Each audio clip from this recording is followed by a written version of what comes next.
memfokuskan program ini pada edukasi seksual terhadap anak-anak. Namun kami belum menemukan tempat yang sesuai untuk menjalankan program ini. Lalu setelah kami cari, ternyata kami menemukan di Kelurahan Tanjung Raya, Kecamatan Kedamaian, Kota Bandar Lampung, kami menemukan satu kasus pelecehan seksual terhadap anak kecil di mana korban berusia 5 tahun. Jadi di tempat inilah kami menjalankan program tersebut karena tempat ini sesuai untuk membekali ilmu kepada anak-anak bahwa itu adalah tindakan pelecehan seksual dan apa sih yang akan mereka lakukan ketika mereka mengalami pelecehan seksual tersebut. Penyusunan program yang telah kami buat adalah kami membuat materi di 4 minggu, di mana minggu pertama adalah materi pengenalan tubuh pribadi, yang kedua adalah membuat lingkaran orang terpercaya, yang ketiga adalah rahasia baik dan rahasia buruk, dan minggu terakhir adalah evaluasi. Dan untuk bagian materi akan dijelaskan oleh rekan saya, Abdul. Baik, saya Agung Yuliasari selaku pemateri. Di sini saya akan menyampaikan materi yang sudah saya sampaikan kepada anak-anak di Kelurahan Tanjung Raya, Kecamatan Kedamaian, Kota Bandar Lampung pada program edukasi seksual pada anak usia dini. Oke, langsung saja kita masuk pada info materinya. Di sini saya menjelaskan tentang materi dasar mengenai privasi bagian tubuh yang bisa disentuh dan tidak bisa disentuh. Bagian tubuh itu bisa disentuh oleh siapa saja dan dalam urgensi apa bagian tubuh itu bisa disentuh. Saya menjelaskan bahwasanya bagian tubuh yang berada dalam pakaian kita itu adalah bagian tubuh privasi, misalnya perut, dada, atau bagian belakang dan bagian intim kita. Itu adalah bagian privasi yang tidak bisa disentuh oleh siapapun.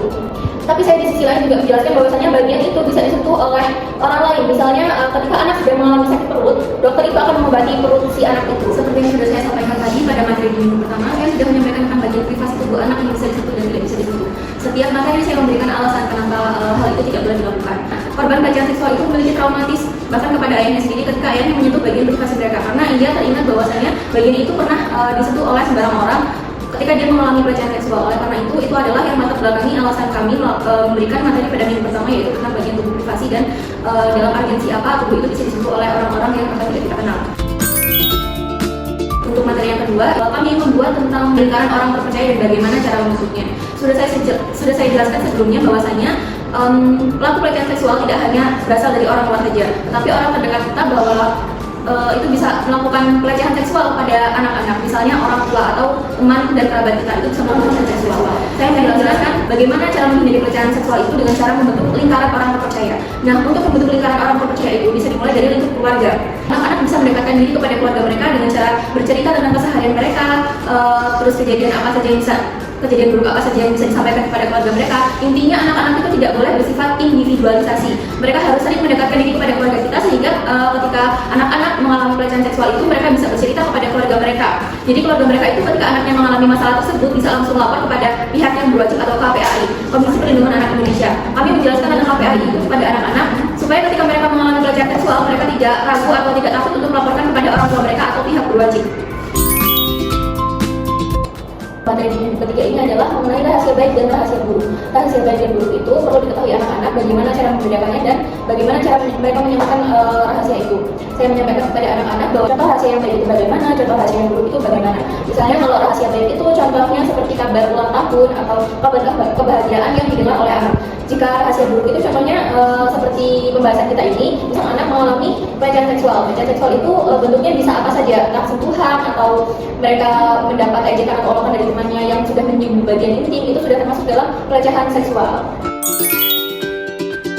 Oke, kita memasuki babak terakhir atau babak final dari program edukasi pelecehan seksual pada anak usia dini di Kelurahan Tanjung Raya. Di minggu keempat ini saya tidak memberikan materi baru, melainkan saya mengulangi materi dari minggu pertama, kedua, dan ketiga untuk menguatkan anak-anak bagaimana ketika mereka menghadapi suatu masalah besar dalam hidup mereka. Bagaimana cara mereka membentuk lingkaran orang terpercaya, bagaimana cara mereka mengetahui bahwa bagian tubuh itu adalah bagian privasi mereka, dan bagaimana cara mereka mengetahui rahasia baik dan rahasia buruk yang bisa di-share atau diberikan ke teman mereka, keluarga mereka, atau orang-orang terdekat mereka. Untuk program di minggu keempat ini, itu bukan hanya materi saja, tetapi saya juga memberikan, khususnya tim kami juga memberikan evaluasi kepada anak-anak. Untuk keberlanjutan program atau kegiatan di minggu keempat ini akan dilanjutkan oleh rekan saya sendiri.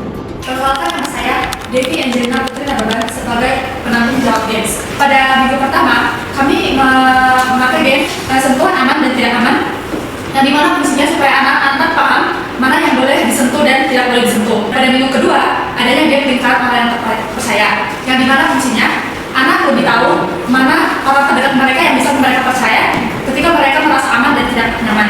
Dan pada minggu ketiga, adanya game rahasia buruk dan rahasia baik, yang dimana fungsinya itu anak-anak tahu mana yang mereka bisa percaya ketika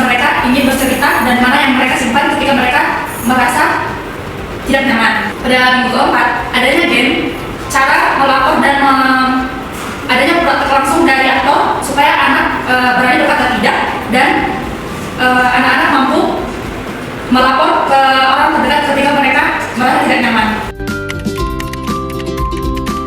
Halo semuanya, perkenalkan nama saya Sintaro Sarina Simula yang pada program ini saya menjadi sekretaris pelaksana. Setelah tadi kita mendengarkan tentang materi yang dijelaskan oleh Anggun yang kami buat dalam 4 minggu program tersebut, saya akan menjelaskan tentang bagaimana perkembangan-perkembangan yang terjadi pada minggu pertama sampai minggu keempat dasar privasi tubuh. Jadi pada perkembangan pada minggu ini kami melakukan interaksi dan pendekatan kepada mereka. Kami memperkenalkan nama kepada anak-anak tersebut, juga demikian dengan mereka, sehingga terjalin kedekatan antara kami sebagai pemateri dan juga sebagai pelaksana program dengan orang yang menerima mereka anak-anak sebagai peserta. Oke, selanjutnya adalah pada minggu kedua di mana materi tentang lingkaran paling terpercaya. Perkembangan yang terjadi di sini adalah anak-anak terlihat antusias kepada kami dan juga sudah mulai nyaman ketika kami sudah melakukan pendekatan di minggu sebelumnya. Mereka sudah nyaman dengan kami, terbukti dengan mereka berani bertanya, mereka berani menjawab dengan melakukan walaupun dengan motivasi. Ketika mereka berani bertanya, kami memberi penghargaan atau reward kepada mereka. Jadi dengan sistem yang sudah mereka ketahui bagaimana program kami, mereka lebih berhati lagi dan juga terbukti dengan kehadiran mereka yang meningkat dibanding minggu sebelumnya. Sangat kami mengajak atau merayu anak-anak, mereka berani mengatakan tidak untuk ajakan tersebut. Jadi bisa dikategorikan bahwa program kami ini berhasil ketika mereka pada ujian tulisan mereka bisa mendapatkan nilai yang baik, dan pada ujian praktek mereka berani mengatakan tidak untuk ajakan yang tidak seharusnya dikenalkan oleh orang yang tidak kenal kepada anak. Halo, perkenalkan nama saya Nadia. Saya sebagai koordinator lapangan dari program monitoring dan evaluasi edukasi pelecehan seksual pada anak usia dini. Program ini kami laksanakan di rumah tangga saya di Kelurahan Tanjung Raya, Kecamatan Kedamaian, karena sebelumnya terjadi kasus pelecehan pada anak usia 5 tahun. Kondisi yang padat dan banyak gang kecil membuat anak sering bermain tanpa pengawasan. Jadi cukup rentan ya. Ditambah lagi banyak anak yang belum paham soal privasi tubuh dan batasan sentuhan. Dari sinilah kebutuhan program ini muncul. Sebagai koordinator lapangan, tugas saya memastikan bahwa seluruh rangkaian kegiatan berjalan lancar selama 4 minggu. Setelah penjelasan yang telah rekan-rekan saya berikan, saya akan menjelaskan bagian evaluasi bagian dari program ini. Di bagian evaluasi, kami melakukan ujian tertulis dan ujian praktik, di mana tujuan dari evaluasi ini sendiri itu untuk menguji sejauh mana anak-anak mampu memahami materi yang telah kita berikan di setiap minggunya. Di minggu pertama, anak-anak mampu memahami setiap materi yang diberikan. Begitu pula minggu kedua, ketiga, dan keempat. Di bagian evaluasi terakhir, kami melakukan ujian dengan 20 pertanyaan pilihan ganda dan juga melakukan ujian praktik dibantu juga dengan Taruna Tanjung Raya. Dari hasil evaluasi yang telah kami buat, anak-anak sepenuhnya memahami materi yang telah kami berikan selama 4 minggu dan juga menjawab 20 pertanyaan ganda dengan benar, dan sebagian besar dari mereka menjawab pertanyaan dengan nilai sempurna. Jadi, dari hasil program ini, kami berharap bahwa anak-anak yang ada di Tanjung Raya, Kecamatan Kedamaian mampu memahami dan juga bisa melawan pelecehan yang terjadi pada diri mereka. Sekian dari penjelasan program yang telah kami buat. Kami akhiri. Wassalamualaikum warahmatullahi wabarakatuh. One is the loneliest number that you'll ever do. Two can be as bad as one. It's the loneliest number since the number one.